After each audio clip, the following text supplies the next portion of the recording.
Hello, everyone, and welcome to Yahweh's Money. If you notice things have been a little quiet in your podcast feed, it's because we are currently on a short production break while we prepare for what's next. But we didn't want to leave you without a little inspiration during this time. I've been doing a lot of reflecting on our Season 4 library, and there's so many powerful moments that keep coming back to mind. While all of our full episodes are always available for you to listen to whenever you need them, I wanted to take a moment to spotlight a few specific points that carry so much weight. So while we're on vacation, we curated a series of Yahweh's Money snapshots. These are 5-minute focused excerpts from episodes that really spoke to us, and we believe they'll speak to you too. Today's snapshot pulls from that collection, capturing a core truth we've explored here on the show. It's a short, powerful reminder of how we can better align our finances and our hearts with God's purpose. If this snippet resonates with you and you want to dive into the full conversation, you can find the link to the original episode right there in your show notes. Let's get into it. What's one way couples can build wealth together? Oh, that's good. We still learn that. If you know, please let me know. I don't know how. Well, there's different ways to build wealth. Doing it as a couple is kind of hard, especially when people are not aligned. So maybe that's the best way to build wealth together, is just to become aligned, to develop a vision. And it doesn't have to be the same vision. It just has to be pointed in the same direction. And they have to complement each other, which is pointing in the same direction. I agree. I'm reading this devotional, y'all, that really talks about that. And it's a leadership devotional around God and being a great leader. But it always says that, like, you got to have a clear vision for your people to follow. And I think that's the same in a marriage, right? Having that, like Nate saying, a vision that complements each other, it goes in same direction. We used to say, sometimes men are on Mars, Venus, wherever a planet they are. We want to come back here on Earth and try to be one and aligned. So, all right. Thank you, Nathaniel. That was great. Rapid fire question section. Now we're going to get into our main discussion around strengthening Black marriages through faith and finance. So as most of you hopefully know, God should be the center of the marriage. That's not always the case, but why faith strengthens relationships and finances. I mean, it really comes down to, like Nate saying, having that vision. But where have we struggled with that? Let's get into the real stuff. With faith and finance? Yeah. I think I think that you are stronger in faith than I am. Mm-hmm.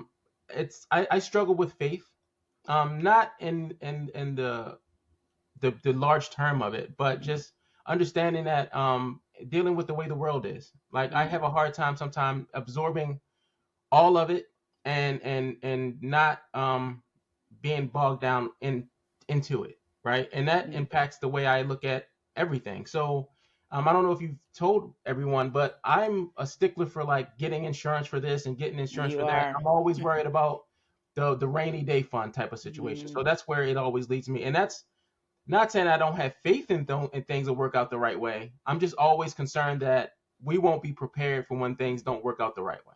Yeah. And so that's what we're trying to teach our clients. Yep. So that's where I'm always concerned. And I don't know if that's because, and I'm absolutely sure it's because of the way I grew up. Right? I didn't grow up with a lot. And so I was always concerned that there was the rug is going to be pulled out from under us, which is a big concern of what goes on now. And so I'm always concerned that I'm not going to be able to provide, or that we're not going to be able to to sustain where we are today. So, and that weighs on me very heavily. And faith would be a way I could sit back and say, well, no, it'll be okay. I've never been comfortable in that position. And so, but that's what I have you for, right? So you're supposed to be that bridge, that support, to be like, yeah, you're okay. Yeah. I use you to kind of counterbalance my my ineptitude when it comes to faith. So I lean on you for that. Yeah, you do. But I also lean on you for obviously you're the breadwinner and we provide together. But way I was raised, even though my dad was the breadwinner, my mom is a free spirit. So she was out there just doing a lot, and we had everything we needed and more.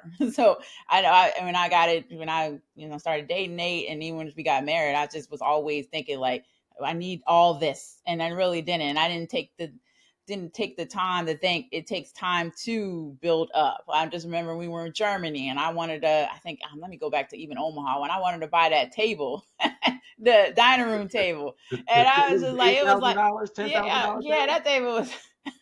And I remember calling my mom and she's like, Shay, I didn't get all this stuff. It took me 20 some years to get all this stuff. I'm like, yeah, but we needed a dining room table. We ended up going to the Nebraska Furniture Mart, buying like a $400 table that we still have. We don't use it. We save it for our daughter to take to her house whenever she move out.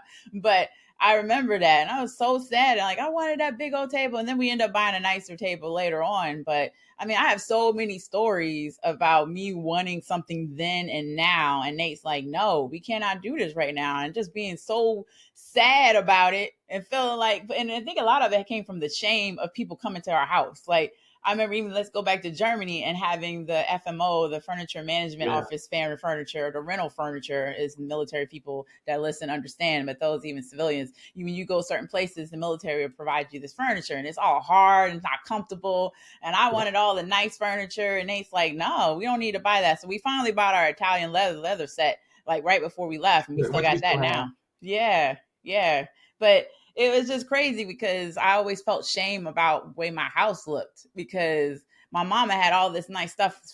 I always thought from the beginning, but no, she had to build up to it as well. So I thought I was going to come in 20 something, getting married and have a house full of beautiful furniture, trunks and all the stuff my mama had. Even it's funny how my mom's a free spirit and she was like, no, Shay, it took me a while to get to that. So I just had a different mentality, but now it's like, but I met people like that, young service members, young people, even outside of the military, they 20 some years old and they have everything, quote unquote, they needed, but they were going into debt, doing all of that. Well, let's not forget, that we could have bought those things. We could have, we could have had a lot of those things, but I don't know, from where I grew up, but like, it wasn't that we had the worst of things, right? We were kept okay. It wasn't the greatest, but it was okay because I always figured that with patience, and perseverance, we would be able to live with those things without all the debt and all the crap that comes with getting them. And I think we've achieved a lot of that. There's always room to do more, but I think we've achieved a lot of that. And it was never a place, it was never a portion of me that said we needed it now. Because I knew that, I guess that's part of the faith that I had, that we would get it later. And it was never about now. It was always, that's the way I live my life today, right? It's always about tomorrow. Yeah. Life is, I heard this, as a comedian said this one time, he's like, life is not short, life is long. And if you start looking at it like that, with that lens, you'll understand that, today can be hard, but, tomorrow will come. Yeah.